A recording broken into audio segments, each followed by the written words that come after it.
I've already made a video on Final Fantasy XIV, A Realm Reborn, and praised it for how great it is. But between the ending of ARR and the start of what many consider to be the high point of the game in the Heavensward expansion, there lies a metaphorical desert of despair, known among the Final Fantasy XIV player base as the Seventh Astral Slog, a roughly 15 to 20 hour snooze fest of boring stories and even more boring quests. The Seventh Astral Slog, comprising Final Fantasy XIV patches 2.1 to 2.4, are some of the most disappointing content I have ever played in a video game, and I'm not even going to try and defend it. In this video we will be going patch by patch, focusing on the MSQ for these patches, as the Chronicle of a New Era questlines will be getting their own videos entirely at some other time. So let's get this started. The So I Played template goes out the window here. This is So I Suffered Through Final Fantasy XIV 7th Astral Slog, and it was the pre-patch 5.3 version, making it even worse. I'd give a spoiler warning, but finding out this garbage is better than playing through it, except for 2.5. That patch is actually pretty good. Released on December 19th of 2013, A Realm Awoken was the first big content patch since the game's relaunch a few months prior as A Realm Reborn. And oh boy was it a huge patch, adding things like player housing, new dungeons, the first 24-man raid, and the elusive Nightmare Mount, which used to be a pain in the ass to get, but can now be acquired in about 20 minutes of spamming either Garuda, Titan, or Ifrit Extreme. But bad things came in patch 2.12, and not just the at the time impending housing crisis that still plagues the game to this day. Of course, I am talking about the reason for this video, the god-awful MSQ. So, the ending of 2.0 made it so that the 6th Umbral era had ended and everyone was celebrating victory over the Garleans, and generally everything seemed okay. So, instead of just pushing us immediately towards the storyline that would take place in Heavensward, we got to go on a hunt for Minfilia's mom. I'm not joking. You literally have to go find her mother, do a bunch of errands for her, and then bring her to see her daughter so that she can peer pressure her into doing what the other scions want.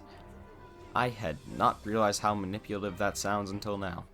Next up, it's off to Gridania to murder some Moogles. You know, those fluffy, white, friendly, innocent-looking lab experiments found in every Final Fantasy game? Well, yeah, you get to commit a regicide against them, thanks to this fight. And if you're lucky, Duty Roulette has the possibility of letting you do it every day. I mean, apparently the king is a primal, so there is a reason to kill it, but I personally think the Elder Seed Seer is just not as nice as she seems. Once you return back to the Scion's base, a new Ascian named Delidibus shows up and tells Minfilia he wants to use her as a way to form a peace between mortals and Ascians. However, Minfilia is still salty about Thanker getting possessed and says no, to which Delidibus has the normal reaction of stabbing her in the chest with a blade made of literal darkness. However, thanks to her diamond plot armor, she survives, though its durability is waning at this point, and soon enough it will fall into the "quickly, we just had an idea for how to use her later on in the story, so pull some random bullshit" zone. And then, to make things worse, the game quickly transitions from being set in Eorzean to America as the school gets blown up and everyone is sad. 10 minutes later, they're fine and merrily walking home, ending the nightmare that was patch 2.1's MSQ. This patch really serves MSQ-wise to move the Scion's base from the Waking Sands in Western Thanalan to the Rising Stones in the at-the-time endgame zone of Mordona. This patch certainly isn't good from a main story perspective, either narratively or the quest objectives you have to complete along the way. This patch sucks, but that might be my anger at still not being able to get a house in the game thanks to the aforementioned housing crisis. Thanks, patch 2.1. Patch 2.2, titled Through the Maelstrom, hit 14 on March 27th of 2014, and was a revolutionary patch, adding the true endgame of 14 that persists to this day, that being the glamour system, though at the time it was known as vanity. Other than that, it added a bunch of new items and features for player housing that you could use if you were able to get a house. MSQ-wise, this was a slight improvement, setting up the now seeming tradition of setting up the plot of the expansion after the next expansion. This started with the Garleans falling into civil war back in Garlemald, and in the Far East the country of Doma tried to free themselves from Imperial rule, only to fail miserably and to be nearly eradicated. The first, wait 3 years and this will be an important character shows up in Yugiri, who enlists the Scion's aid in finding a home for all the Doman refugees. However, each city-state refuses to help the refugees, and when you eventually do get help for them, it is from Teleji Adeleji, an evil-looking Lalafell. So pretty much your typical Lalafell, I guess. Then the Primal Leviathan gets summoned. He is really shoehorned in here. Because, hey, you can't have a Final Fantasy release of any kind without God killing in it. Not a lot to say about this one other than I hate the Horror Leader. It's just annoying, especially on the extreme version. Finally, the patch concludes with finding out that the school that got blown up has disappeared from existence altogether. This is actually what you're told, it's not just retconning. You move the Domans to Revenant's Toll to be their new home, and Telegiadalegi wants a revolution apparently. This patch is better mostly because it's extremely inoffensive, though it doesn't help the fact that it's boring as hell to play through. While it's cool to look back and see how they set up Stormblood, Leviathan didn't need to be added so half-assed, and the Telegiadalegi stuff was so brief it would have been better to just wait so the story could focus on it in a Telegiadalegi focused patch. Patch 2.3, titled Defenders of Eorzea, hit the game on July 8th of 2014, and adding nothing substantial outside of the Savage versions of the second coil of Bahamut. However, the story here is really important for the following two patches and lays the groundwork for Heavensward. But that really doesn't help how boring patch 2.3 is to get through. It starts out with Alphinaud being disgusted at the fact that the city-states and their grand companies refuse to aid those in need, and he resolves to create his own army to act as neutral peacekeepers in Eorzea. But a 16-year-old elf leading an army is not a very good idea, though it isn't apparent for a while yet. Next you find out ul'dah has had lots of riots, and they have discovered a new ancient weapon that could even surpass the Ultima weapon in power. You know, that thing that we spent all of 2.0 trying to destroy? Turns out the Sultana and General Raubon think that Telegiadalegi wants to get his hands on it and possibly wreak havoc upon the masses. But this whole thing fits into one of my major gripes about these patches. That being that all the interesting and cool scenarios that happen on the timeline, except for what happens in 2.5, they actually don't get experienced by the player.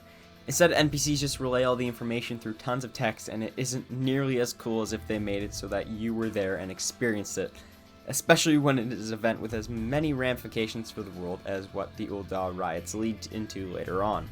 But to finish off the patch, another primal is summoned. This time it's Ramuh, and instead of immediately fighting him, you have a conversation with him, trying to convince him that the player and the Scions can act as intermediaries between the Sylph tribes and the Elder Seedseer. Considering our history of murdering Sylphs and other gods at this point, he calls bullshit and challenges you to combat. The player wins, of course, because it's a Final Fantasy game, and Ramuh gives you his blessing to act as a peacekeeper, and then becomes pretty irrelevant from there on out for a primal that the player hasn't killed yet. This does lead to Urianger and Ramuh basically having a sleepover where they talk a bunch, and Urianger learns how he can possibly kill the Ascians, or at least contain them so they can't possess another body and wreak more havoc. The thing about this patch is that it is basically a ton of exposition with no interesting moment-to-moment things going on whatsoever. It sets up a plot thread that doesn't even last into Heavensward before becoming merely a memory mentioned every blue moon, and it expands on the Telegiadalegi plotline very briefly. Really, with how interesting the story with Adalegi was, they could have made a patch focused around everything leading up to the climax of his story in patch 2.5. While this is a common crime in the 2.x patches, luckily they have managed to keep it from happening to the same extent, at least in the 3.x, 4.x, and 5.x patches. But alas, this patch is probably the worst offender when it comes to wasted potential. They could have easily had so many interesting solo instances for things like the riots, but chose to take the easy way out by doing dialogue. This patch really is just plain disappointing. For a patch titled Defenders of Eorzea, you really don't defend shit. Now we reach patch 2.4, Dreams of Ice, which truly sets up major characters and themes that we were focused on in the Heavensward expansion. 2.4 hit the game on October 28th of 2014 and added the final floors of the Binding Coil of Bahamut raid series and the Rogue and Ninja classes. The only relevant part of this patch that I'm actually going to talk about is the Shiva situation. So, in 2.4, Sir Imeric from the city-state of Ishgard comes seeking the Scion's aid in retrieving supplies that have been lost thanks to an irrelevant character. Well, these supplies have been taken by a group run by a woman known as Lady Iceheart, or, as we get to know her in her more common name now, Yezael. This is where Heavensward first really graces the game. Yezael wants to end the Dragonsong War that has raged for millennia between man and dragon, and to do so she intends to use herself as a conduit to summon the primal Shiva, making this the first time in the game that a mortal turns themselves into a primal, which has interesting implications from here on out. This is finally a patch that makes sense, adding new characters and starting the amazing story found in Heavensward. Not to mention, it is the first villain in 14 that actually is presented as having actual character motivations that allow you to understand why they are doing what they are, which is one of the things that elevates the story of Heavensward and Shadowbringers to be as amazing as they are. Even after you defeat her, yet she escaped capture of course, Dreams of Ice doesn't become like the abysmal patches before it. Instead, we get a period to reflect and see how this will affect the wider world, and ponder what Eorzean said as she left, to seek out the Keeper of the Lake. But all of that is left to continue in patch 2.5, which I will save for its own video because I have a lot to say about that one. So despite it being a huge improvement over the earlier patches, I still consider patch 2.4 to be part of the 7th Astral Slog.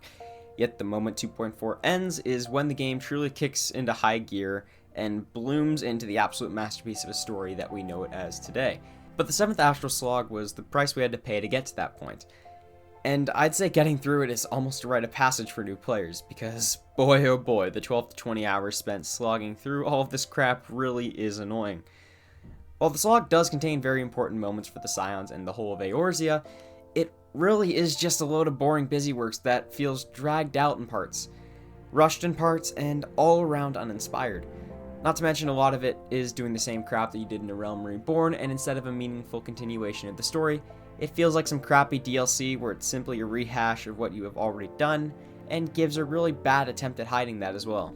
As much as I hate this part of the game, I still feel that it is something every new player should experience, because it is always good to see how far the game has come story-wise, and I think it also helps the player gain a greater appreciation for what lies ahead of them in Heavensward, Stormblood, and Shadowbringers.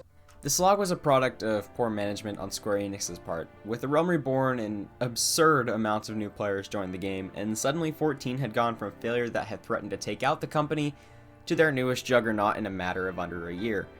But Square, being how Square was around this time, took the money they made from 14 and used it to fund and bail out other projects and ventures, leaving the game to keep making money but slowly decay. It is only when they started putting money back into 14 that we got all of the amazing patches and expansions we get now. But years later in 2019, Square finally went back and made some changes to the slog that makes it a lot more bearable for new players. Meaning that luckily myself and others who got through ARR in 5.2 were the last group to be subjected to the 7th Astral Slog, as myself and those before me remember it. When I played through 7th Astral Slog, the 4 patches that made up the slog were comprised of 76 quests, each with their own objectives, and lots of cutscenes. And while I have no idea the exact amount of time it took me to get through it all, I would estimate it took me around 30 hours, which is including all cutscenes, as I just kind of did whatever I wanted to do during that time, just to avoid doing it, honestly. But after they gave the slog a nice trim in 5.3, the slog is down to 56 quests, and with flying now available during these patches, it cuts down in-zone travel time by at least half. So if you are a new player dragging yourself through the slog, make sure to remember that those that walked in the light of the crystal before you had it much rougher. And know that on the other side of the metaphorical desert is now Kiyoshida's oasis of outstanding content and catgirls.